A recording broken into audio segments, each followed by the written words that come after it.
On this episode of the Moose Hunt Podcast, we're going to sit down with Mr. Ken Mayo, a man who's been with OMM Outfitters since the very beginning.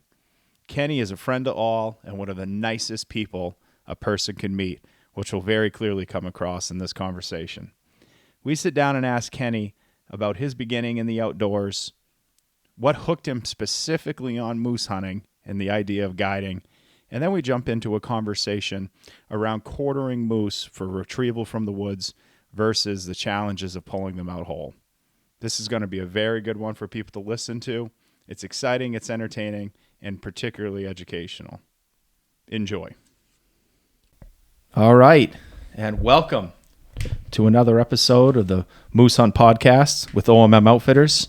I'm your host, Chris Richards, joined today by a special guest, Mr. Ken Mayo. Kenny, how you doing today? What's up? How's it going? I'm better than some, worse than others. There you go. Right in the middle of the herd. There you go. So really exciting to have Kenny on here today. Kenny has been with OMM since the beginning. Way back. And so today we're going to learn a little about Kenny, his passion, how we got into the outdoors, particularly into guiding, a little of the OMM history as well, maybe a couple tips from his years of expert knowledge and experience. But Kenny, kind of take us back. You know, obviously you've had your guide's license for a while. You've been with, the outfitter since the beginning. Yep. Take us back. Like what got you started? Was it family? Was it friends? Was it, what was the beginning moments for you? Well, I think it was pretty much the same as for most of us. Started with my family.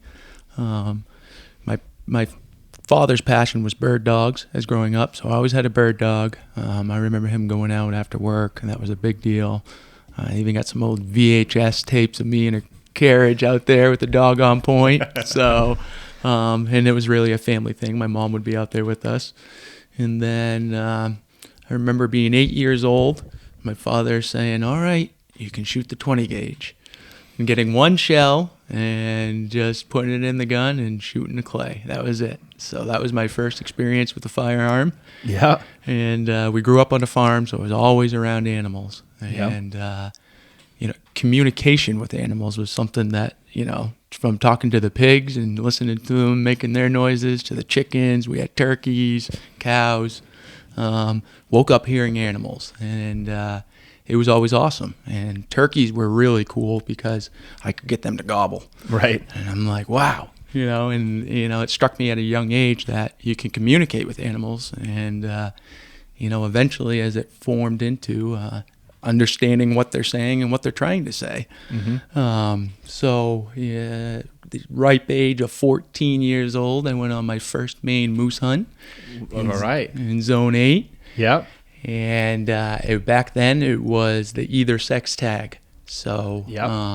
We were out. We really had no idea what we were doing. Mm-hmm. We had 2 pickup trucks. Back then there was barely handhelds. We didn't have those. Yep. Yeah. Obviously no cell phones or anything. We just had meeting times and places. So, and we were advised to bring the old coffee can with some rawhide string. That's right. If anyone's ever seen one of those. Oh, it's special. Yeah. So when you think of moose calls, I grew up seeing those too. And I mean, I've seen them work. The problem is now, I don't know if you can find a steel coffee can anymore. That's it. I don't think you can. They're all plastic. They're all plastic. Yep. So we fashioned the old rawhide coffee can up, and we were practicing at home. Obviously, had never heard a moose before, but we sounded like moose. We sounded like them. Don't we sound good? Yeah. And it was about 10 o'clock one morning, and I had the old Iron Sights 308 pump, and my father decided to carry a shotgun. And we just walked down the winter road, and we got down into the winter road, and we flushed a bunch of birds. And my dad didn't shoot; he just was like, "It might happen." And we got down to there's a little wet hole, and I hit that string, and wouldn't you know, the friggin' woods erupted, And we had no idea what was happening. But you could just hear the grunt way off. And then you could hear him sloshing in the swamp. And all of a sudden, he just started coming. And when I mean coming, if you can hear, if you've heard a bull, he was, I mean, every step. Every step. And there was just a slightest turn in the road. It was overgrown, obviously, with grass. It was I think it was Columbus Day, because that was the Monday. It was Monday. And all of a sudden, he stopped under the edge of the woods and just tore the trees up. I mean, when you could see him swaying and the snapping, and you could hear the snot, and you could literally feel him, but we couldn't see him, just that slight turn in the road. And you could hear his footsteps when he hit the dirt, and then all of a sudden you heard that just evil sound, just the blah, and like a ghost, he was gone. See you later. He had caught our wind. He actually hit our boot track where we crossed the road. But that was it. That's all it took. Right then and there. I was hooked for life. At 14, I didn't even see the moose. I was a cow. That's what I was trying to be the cow. He heard it. He came in, and I was hooked.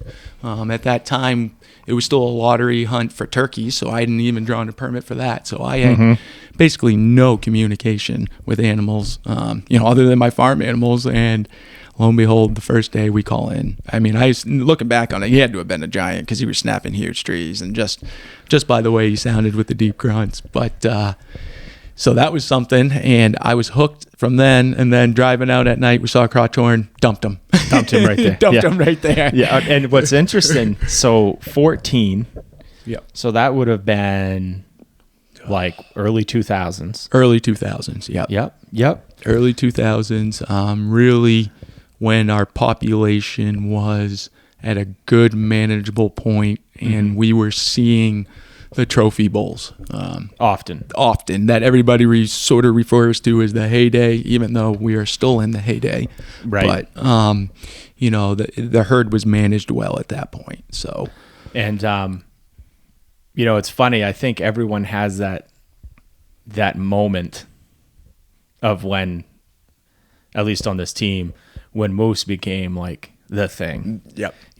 I'm sure you're like me. I'm fortunate. I come from a hunting family, both sides. Like, I didn't have a chance not really to hunt. Yeah, absolutely. My mother's family, my father's family, and those who aren't familiar with Maine. My father's from the county. Yep. Which the county is Aroostook County, which is the northernmost county in Maine, which is where we primarily operate and guide. And it's very similar type thing. It was not necessary. I had no experience. And for me, it was a deer hunting trip. And I can remember I'm deer hunting with my father in this spot. And we're sitting there watching this road, seeing if deer would cross. And I mean, I'm maybe 13, young, not maybe a little younger than you were, but not much. And this bull was coming through the swamp, just out for a walk, and I couldn't see it, but walking through, those beaver bogs that grow into the cedar stand. Oh yeah. And the noise that this moose was making, just commuting to wherever he was going. I remember being, it's comical, but I was scared. Oh, absolutely. Like it was a monster, That's it. And we got up to go walk up to the end of this road. I don't know, to sit on a different spot. I don't know why, but it was getting towards the end of the day. And as we're walking along, there's a little ridge in the road. And I remember looking up, and my dad's like, "Oh, Chris." And this bull, when I think back on it now, to me, it might as well have been the largest moose that ever walked the planet in Maine, in Canada, absolutely, in Alaska, in Russia. Like, take it all. Like, it was the biggest bull that ever walked the planet. And I remember standing at the base of this hill looking up, and he walked across like in the skyline, and the sun's kind of setting behind him. And he got out in the sun, and he stopped, and then he turned and he looked right at us, and he was probably a 40-inch bull, looking back Yeah, at it now. right. But, I mean, he took up the road. And he was, that young bull coming into his prime, just healthy, jet black, just gorgeous. And I remember right there, I couldn't have cared less about going deer hunting. Mm-hmm. I wanted to go deer hunting where the moose were. Absolutely. So we could see the moose. Mm-hmm. Or I started wanting to sit on like these yards where the moose tracks were so we could see moose. Or let's go sit on the clear cut, where they might be feeding. So I think we all, it's interesting. We all have that moment. So you had that at 14. Yep.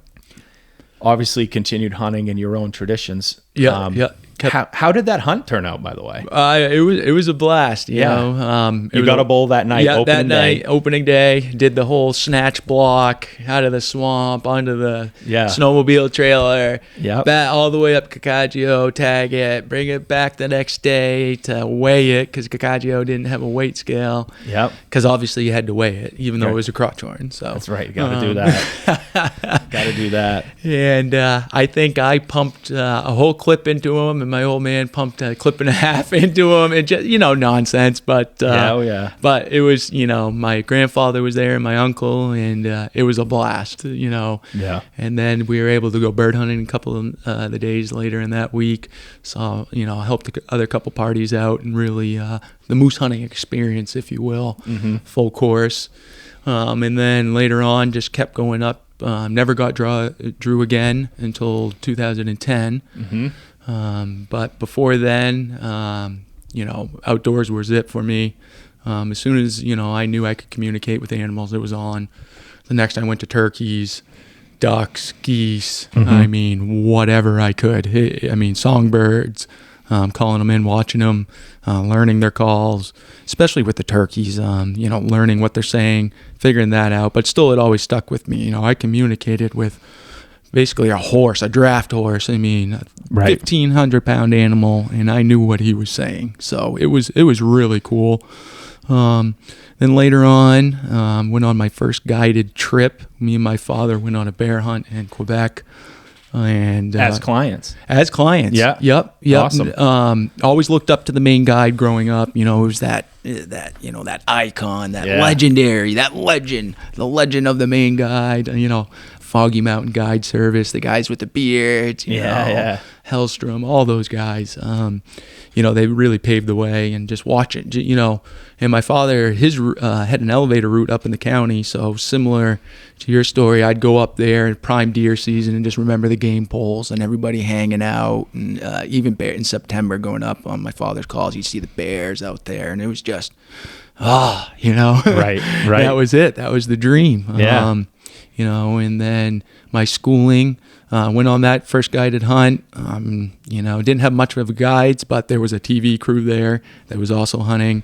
Yeah. And it was just like, the time that Real Tree Outdoors, all of them, Dury, all those guys were just starting. The outdoors were huge. Obviously, icons. We, all looked up to them. And that was awesome. And then my brother started getting old enough to hunt, and, taking him.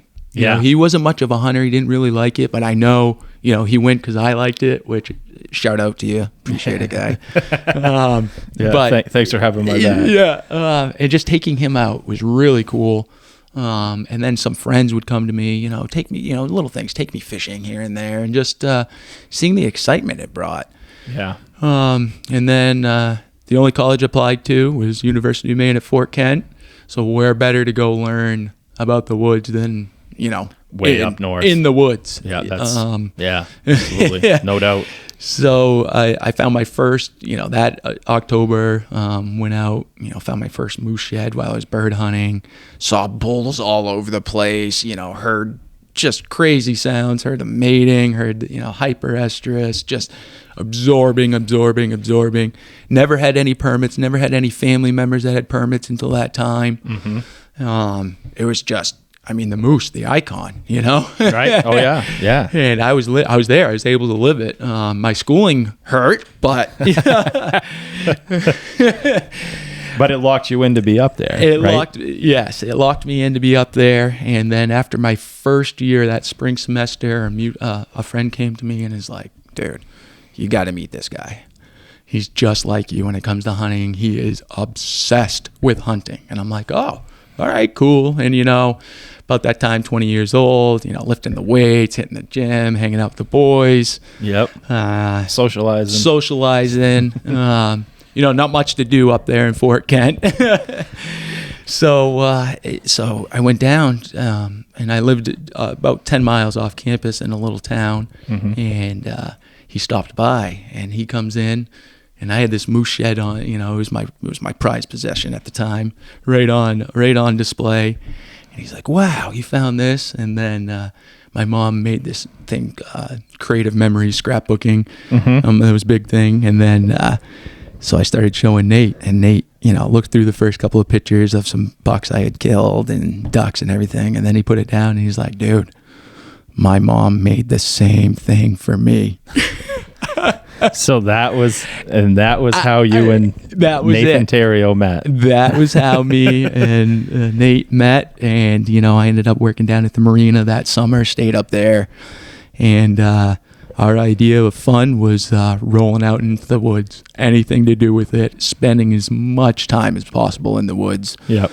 And he was just getting his guide's license at the time. He had just become a guide. I didn't have my license at the time, so I was just, shadowing him around, just, helping out where I could and everything. I didn't really think it was possible. It was just still that iconic, prized possession, the guide. And after talking to Nate, he's like, "Man, it's easy. You got this." I'm like, "No problem." And I think I was 20, just turned 20, not even 21. I was going to turn 21 in September. Yeah. That August, I went in and sat for my test and passed the oral, passed the compass, and then we're like, "You want to stay for the written part?" I'm like, "Yeah, I'm here in Augusta." Yeah, let's punch this out. Passed it there right then, and then I think that year me and Nate took like 4 or 5 bear clients, and our first bear was 487 pounds with a bow. I think the skull still ranks up in the top, 15 or whatever all time. And Wow. The rest goes down in history. And that was that. That was, it's fascinating when I think, I guess I'll get, life spiritually or whatever. Right. But you think about these, you look back on what at the time could be just seemingly insignificant moments in life that like set your course. Absolutely. And the relationships you make. I mean, you think about you and Nate meeting up. Yep. Randomly because someone at the university you were at thought you guys would click. Yep. And, then y'all started that would have been like 03. Yeah, I think it was 03, 03 he got his guide's license. Yeah. I think it was like 04 I was there. So it must have been like 04, 05 when we first started taking guys. So right out of the gate. Wow. That's awesome. Yeah. That's awesome. It was, jumped right into it. And, right out of the gate, was moose the passion? Was it we just want a guide? Like, we both sort of liked moose. That was the thing. Big racks, right? That was it. Big racks at the time. Deer hunting was still big for both of us.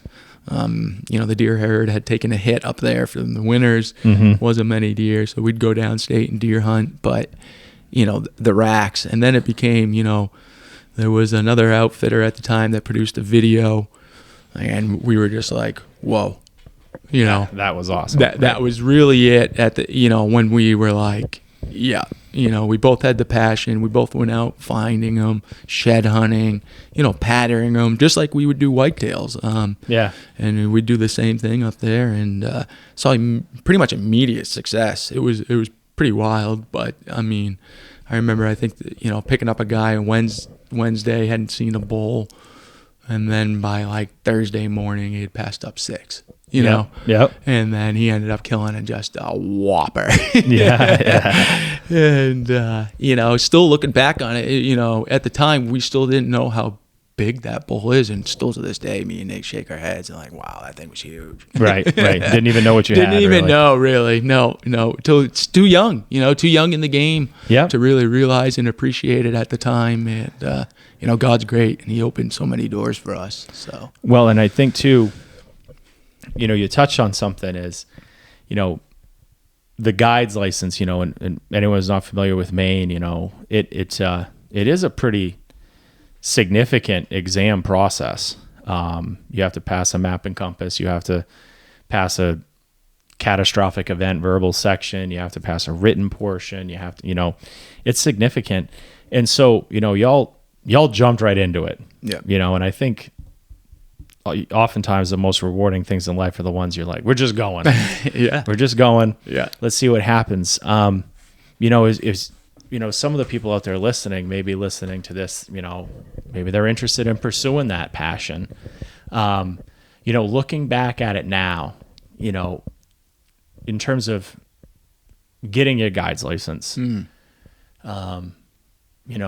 as we grow and learn, we all make mistakes and learn from them. What would be, if you were going to share some things that maybe you wish you'd known, or if you could go back to your 20, 21-year-old self, absolutely. that you'd say, do this, don't do this, avoid this, anything come to mind?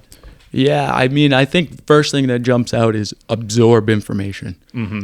Get as much information as possible. There's not one set way to any of it. You got to make your own way. Yeah.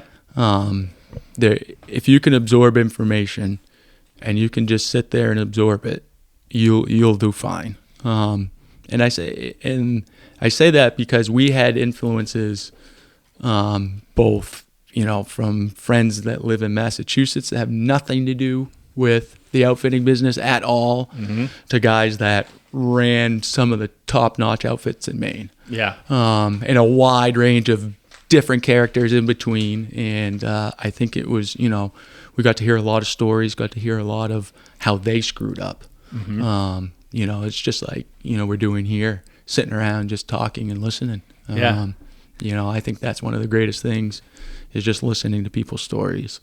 It's fun. And so we were fortunate on that end. Another thing, I look at it now, get involved with an outfitter. If you're in an area, even if you don't plan on being there, outfitters are always looking for people. Yeah. You might play a small role. You might grow into a bigger role. But it never hurts to call, get your foot in the door somewhere. If you're a teenager, if you're looking for the summer job, or if it's a couple weeks, whatever. We're always looking to pass it on. Yeah, that's the outdoors, right? You got to pass it on to continue it. So that's a big thing. I think man, I feel old saying that, man. Right? Yeah. We're not getting any older, no. Kenny. We're just gaining more experience. Yeah. Right? Yeah. But that, and then, trusting God. Mm-hmm. I think I look back on my hunts, where I didn't. And I know immediately that played a huge role in it. Sticking to your faith and knowing your capabilities as a guide. Yes.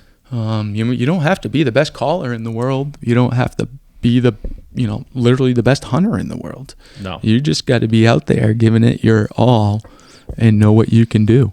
And that ties into your whole hunt as a guide, a professional guide, or just a guy who has a moose permit.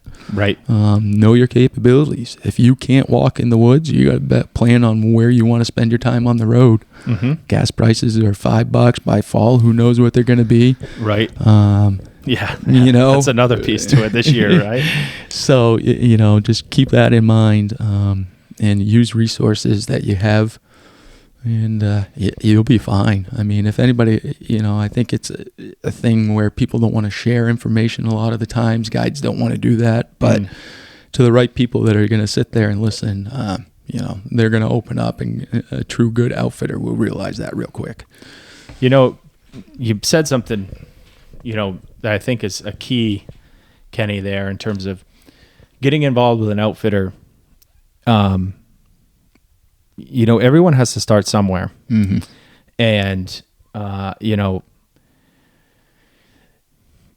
think the people who can jump in and have profound success, and to your point of, learn from those around you. I actually can say the more I've been on this team around all these guides around, you think about some of the legends like Guy Randlett, I could honestly say, I think on this team, I was pretty sure of myself. And I would say, don't get caught in that. Yeah, absolutely. Because things change. Mm-hmm. The scenery changes, the lay of the land, forestry practices. Absolutely. Population density or composition. Not even necessarily population decrease as much as shifting. These cuts are all aged up, and there was 7 bulls in there last year, and now they're all gone. Absolutely. But I think getting involved in an outfitter, no matter what, even if you're packing, even if you're, don't be too proud to work at the camps and sweep the floors. Because guess what? In the evenings, all those clients are going to be there eating dinner. Those guides are going to be there eating dinner. And you might learn more from that than you could even imagine. Absolutely, Chris. And, sometimes those small things that might be hard work that aren't ideal, really what they are is an opportunity. Mm-hmm. And, so I think that's great advice. And, keeping the faith, because, we've all been there. About Thursday, huh? Yep. Yep. And what's funny, wherever someone may be going on a hunt, moose hunt, whatever it is, you have a fixed amount of time. And, in Maine, our hunts are 6 days. And I've always figured at best you have a half a week usually of killing time. Yep. You're going to have, and that could be the end of the week. Yep. And, it is a challenging thing, managing expectations, I think, clients, especially on a potential once in a lifetime hunt. Absolutely. That, hey, the weather's going to suck till Thursday. Mm-hmm. So if, it could be slow, and maybe you haven't seen a moose in 3 days. Those spirits can get pretty low. Very low. And then you go out and you can shoot a 50-inch bull Thursday morning, and everyone's hugging and high-fiving, and you got 2.5 days left, and you're wondering, why were we worried? Yeah. So much of it, trust the homework, trust the people you work with, because, on these hunts, because you're looking for a 5-second opportunity. Yeah. If you're lucky, that trigger bull, depending on where you are, it's definitely a challenge. I will say that, to manage everything, but it's a blast. Now, when you think back, you've guided quite a few hunts. Do you have a favorite? I'm sure they're all unique in their own way. There's definitely been their share of unique ones. I think the one I laugh most about and look back upon now, it was my first videoed hunt with the film crew. Oh, okay. Yeah. Yep. Just because it was all on film, and I look like, looking back on it, I'm like, I make fun of that guy now. But just, being young, ended up, had a client, he was, wanted to shoot it with a bow. Monday morning, had a bull that we knew about, knew an area, knew where he lived, basically did our homework on him. Went right in on the end of the winter road, had to wait for it to get light for the camera, which is, as some of you guys know, is usually later than shooting light. So, and earlier, depending on the afternoon. In the afternoon, so another challenge. But it was my first time with a videographer, so I didn't really know, what to do per se. But quickly did I learn after my first cow call, and he responded, and Chris, this alludes to you, is that that scared look when they first hear a moose. Yes. So I'm talking, a 300-pound, in shape, a good rugged guy, standing in the middle of a winter road, shaking, asking me, what is that noise coming through the woods? And as I'm trying to grab him and throw him in the ditch, like, the bull's coming. Right here. Right here, right now. So I was able to get those guys in position, and I stepped off to the side of the road to call the bull across the road. And I'm calling, and I'm watching the trees, and the bull's coming closer and closer. And this is my inexperience as a guide at the time. I had told my clients to stay right behind me on the side, where I was just tucked into the brush, but they were 5 yards from me when I went into the brush. Right. And lo and behold, I see the tips of the antlers, and I just glance back slightly, and the client and the videographer had actually walked backwards. Oh, really? Because they were scared. They were intimidated. They were intimidated by the moose. Yeah. And the thing pops out, and if they stayed right where I was, the bull popped out at 10 yards broadside. Oh, yep. And fortunately, he was quartering away, and I got him to stop again, and it was a 35-yard shot, and I just remember zipping it through him, and he went and tipped over.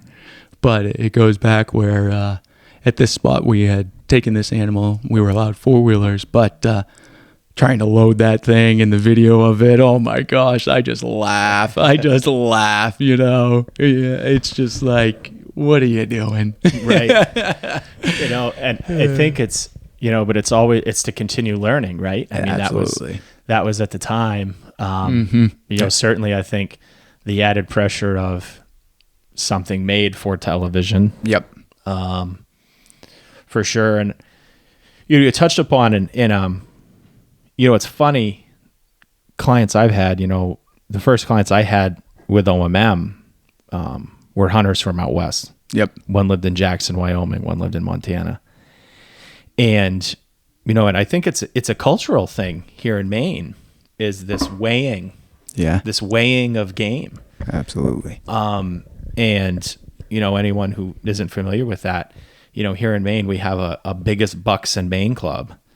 And there's like this shoulder patch program that these patches are given out for people who shoot deer, a buck, that completely field dresses over 200 pounds. Mm-hmm. And, so, I mean, I remember growing up, and I'll be honest, I still kind of have this culture dynamic of, I wanted to shoot a 200-pound buck. Mm-hmm. You want to shoot a 1,000-pound bull moose. That's it. That's a thing. Yep. And so, to anyone who's never done this, never seen it, the idea of quartering game, where I grew up, I'm sure, oh yeah, non-existent.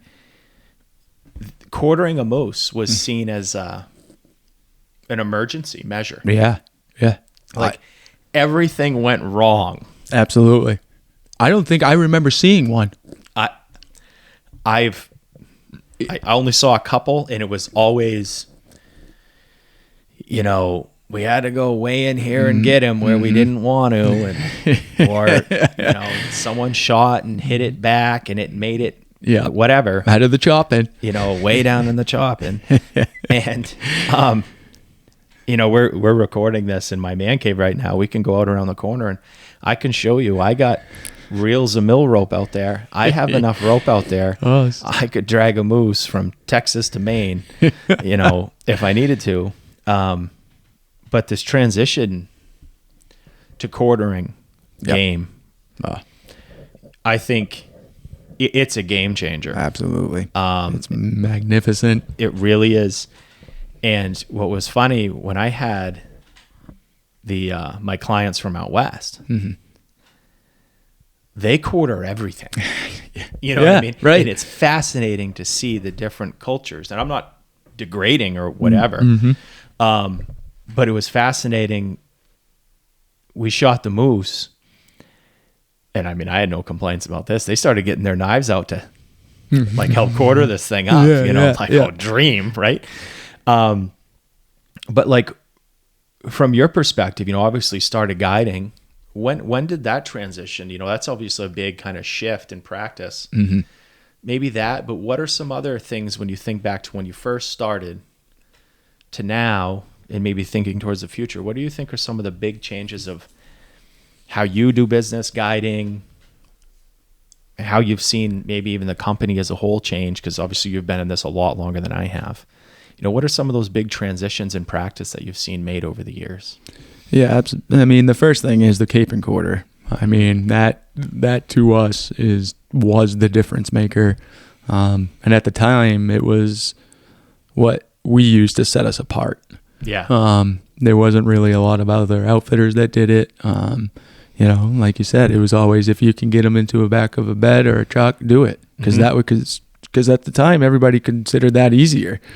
But I mean, when it comes to quartering, holy smokes, I would much rather do that than deal with the rope, deal with, you know, snatch blocks, something snapping, people. It just, I mean, if you're a guide, you got to figure you're going to have your hunter, at least one sub-permanent, right? And yourself. Right. So there's 3. You're going to need another vehicle, depending on where he is, to pull with. So there's another 2 people right there. So you're at 5 people around that moose with all these things that can go wrong. Yeah. It's just not worth it. Let alone, you know, what are you doing to the hide when you're hauling it out of a cut? Right. You know, taxidermists are great, but at the same time, what happens when you break an antler? Yeah. And those things can happen. And it does happen, but as a professional, we can't let that happen. Right. So we try to eliminate as much as we can. And it first started, we did our first one, and then it was just like, wow, let's keep going. You know, there's no need. Look how far we can get into the woods. It absolutely, I mean, I can remember being on a moose hunt, and it was a cow. We had a cow permit. My uncle had it, actually. 2006. And I remember, and I'm not kidding, going in down this road and seeing a group of moose. There's a cow there. And passing it up because it was so far from the road. Mm-hmm. You know, so far off this winter road. Right. You could get a truck in there if you don't care about the paint, which anyone who knows me knows I don't care too much about the paint on my pickup truck. But, you know, that was the mentality. And that was it. You know, it was what it was. And the freedom. Mm-hmm.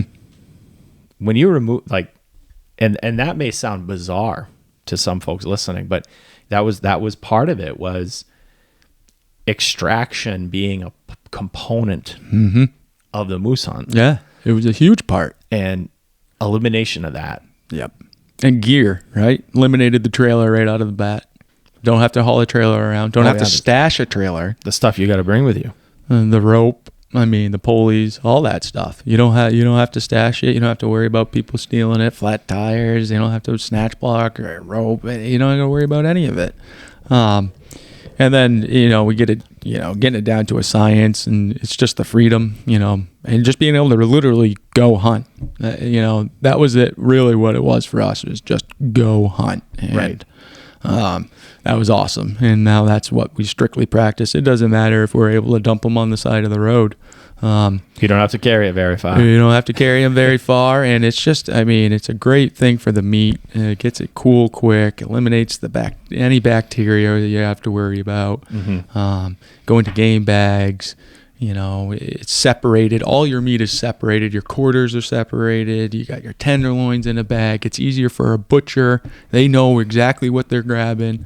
It's all sorted right there. And for a client's perspective, I think that's great. They can see all their meat that they're getting. They can see what it is. And they can literally watch you take every piece of meat off that. Right. I mean, that's how much more rewarding is that, you know what I mean? From a client's perspective, that's awesome. That's what they would love to see. And that's, you know, sort of the out west theme and the Alaska theme that we've brought over here to OMM. And then the second big transition was GPSs. I remember the first alarms that came out, and aerial photography and being able to see roads that we couldn't see. And right. Right. There's a road over there? Really? Oh, I can go cut him off because the wind, oh my gosh, you know? Yeah. We talk about game changers. Well, bam, there's another game changer right there. And that's evolved, you know, to everything that's available today for anybody. And that goes into your homework aspect. I mean, you can literally, some of us live 6 hours away as guides for this outfit and further. And they do the majority of their scouting right at home on a computer. I mean, that's pretty awesome. Yeah. You know? Yeah. And that's for anybody that can do that. That's available for anybody, but it takes the time and the effort you got to put in. And for any hunt, whether it's guided or non-guided, you're going to get what you put into it. No, absolutely. And so when I think that, you know, that preseason prep, you know, for anyone, because, you know, we're getting geared up. Getting you know, we're recording this, and you know the 2022 season's it's not that far off. Nah. And you know, I do encourage. You know, obviously we're guides, and so we're going to advocate for the industry and for other guides. Absolutely, you know. So I really do encourage. You know, people, if you've never done a moose, if you're going to do a moose hunt, you've never done one before. You know, whether you won a lottery in Maine or you're thinking of buying it and going somewhere else, if you really don't know the investment you make, you know, in a reputable quality guide, and there are a lot of great ones out there. There's just like anything else. There's some you want to read reviews, get your references. The amount of homework, and I think particularly the compounding knowledge, you know, hunting these regions year after year after year. Yeah. You know, you remember that the winter road off this loop road grows right in. You need to push through it for 300 yards, and then there's 7 hidden clear cuts back in there, and they're 3 to 7 years old, and the feed is prime, and they're loaded with moose. But you'd never know. Never. You know, just going up there. So really, you know, hiring a guide is really a good idea. If you don't know the area, the logistics of it, showing up with a duffel and a rifle versus, you know, a whole carload plus, you know, the whole deal.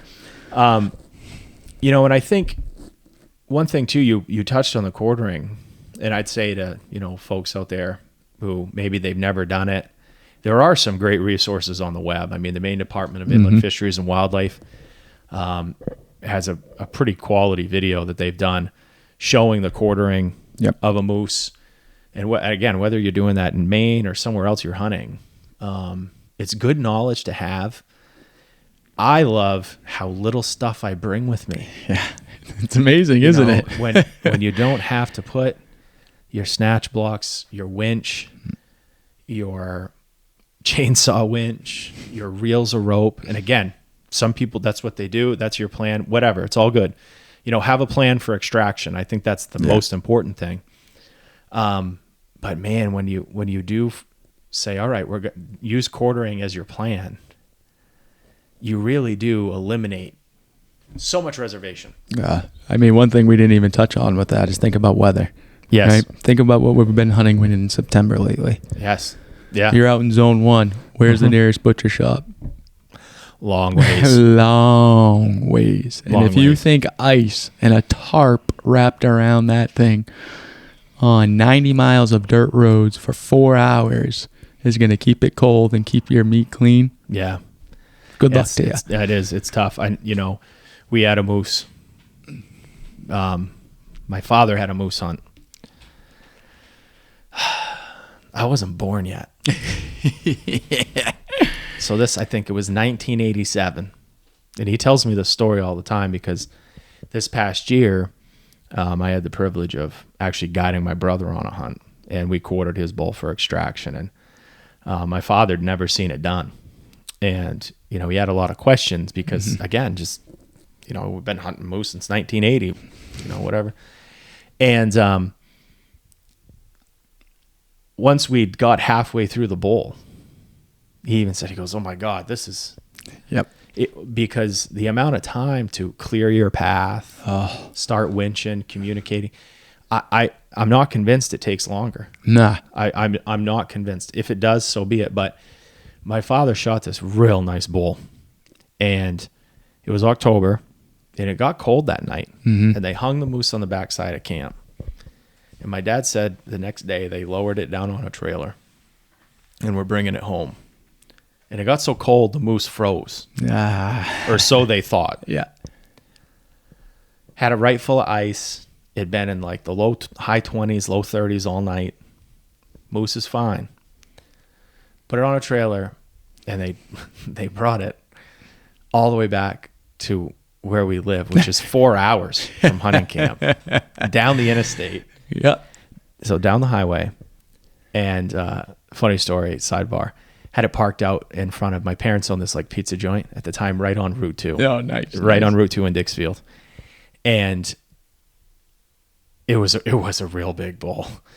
And my father was out there. People were stopping. And state troopers rolled in and said, "You got to get this thing out of here," because it was holding up traffic on Route 2. People were like, there was a fender bender. Because people were like, rubbernecking. Yeah. But anyway, they got that moose down to the butcher. And my dad said first thing they did, they came out and they put that knife in the back of the base of the skull and started running it down the spine. Mm-hmm. They peeled the hide back off those shoulders. And my old man said the steam, Mm-hmm. they didn't end up losing any of it, but he said the steam Yep. was just rolling Yep. out of that moose. Absolutely. And like warm to the touch. Absolutely. And that had been at freezing or below freezing temperatures for a night, full of ice. That thick black hide, it holds a lot more. Mm-hmm. So if you can get that hide off, get that in game bags, it especially, look at the weather. Maybe you're not planning on quartering, and then you look and said, wow, it's going to be 70 degrees the first 3 days of the week. You might want to think about that, because I've been on some hunts where, you get it in the truck and then you're tempted to drive faster on some logging roads than you really should be. And God forbid. Oh, yeah. So it does bring some safety to it too. Yeah. So kind of a final thought, we've kind of gone over a variety of topics here, from tips on getting your guide's license to a little history. And it's always, Kenny, your passion for this is exceptional. So it's always awesome to see the excitement, how much you love this. To anyone out there, maybe they won their first Maine moose hunt, or, they're going on the trip this fall. What's one piece of advice, if you could kind of end this with just one tip for success, or something to keep in mind that you'd give to anyone maybe going out on their first moose hunting adventure this fall? Yeah, to any of those first timers out there, like we sort of hit here, get your homework done. And first and foremost, make sure it's a legal animal and a good shot. There's been some battles I've seen lately on Facebook about shot placement or whatever. Listen, the heart and the lungs are huge on these animals, okay? Take out the wind first, and then anything else you can after that is how I word it to my clients. Mm-hmm. You take out the wind, they're going to go down eventually. Might be a little further than anticipated, but they're going to go down. Too many horror stories with the hump shot. It might work. Yeah, it worked for George back in 1980. Yep. It worked for Pop, but it doesn't work for all of them. And I can say from experience, watching a wounded animal get up and run away, it's just the most sickening feeling I've ever had in my life. And I don't want that for anybody, and we respect these animals way too much. They deserve way better than that from us. So just make sure you have your shot. If you got a sub per mini, make sure you guys are dialed in at all variety of ranges. I'll put it that way. And know your capabilities. Like I said, just know your capabilities and have fun. Be safe. Good stuff, Kenny. Well, thank you everyone for tuning in, and be safe out there, and we'll look forward to sharing some more info with you on the next podcast. Take care.